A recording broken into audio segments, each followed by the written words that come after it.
अंतर्राष्ट्रीय बाजार में कच्चे तेल की कीमतों में तेजी की वजह से भारतीय तेल कंपनियों को पेट्रोल डीजल की बिक्री पर नुकसान होने लगा है। नोमुरा की रिपोर्ट आई, उसमें पता चला कि तेल कंपनियों के लिए पेट्रोल डीजल की बिक्री का पर अंडर रिकवरी बढ़कर ₹7.40 प्रति लीटर हो गई है।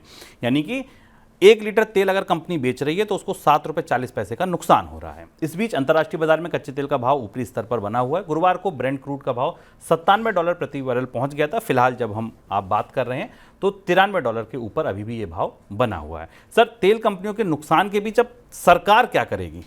सरकार के लिए चुनाव से पहले ये सबसे बड़ी चुनौती है। तेल कंपनियों के नुकसान के बाद अब सरकार किसी भी स्थिति में तेल कंपनियां पेट्रोल डीजल की कीमतों में कमी नहीं कर सकती। और अगर केंद्र सरकार को अब कीमतें नहीं भी करनी और यही स्तर जारी रखना है, बढ़ोतरी नहीं करनी है, अब यहाँ नौबत तो बढ़ोतरी, क्योंकि ₹7 के आसपास का नुकसान हो रहा है। अगर तर्कसंगत तौर पर भारत में चुनाव प्रभाव से मुक्त एपीएम या ऑटोमेटिक प्राइस कंट्रोल सिस्टम लागू होता है, जिसका दावा किया जाता है कि भारत में पेट्रोल डीजल की कीमतें बाजार मूल्यों के आधार पर अंतर्राष्ट्रीय मूल्यों से जुड़ी होती हैं, तो भारत में पेट्रोल डीजल की कीमतें बढ़ चुकी होनी चाहिए थी। 6 से 7 रुपये लीटर की बढ़ोतरी हो चुकी होनी चाहिए थी, जो सरकार नहीं होने देगी क्योंकि चुनाव सामने है।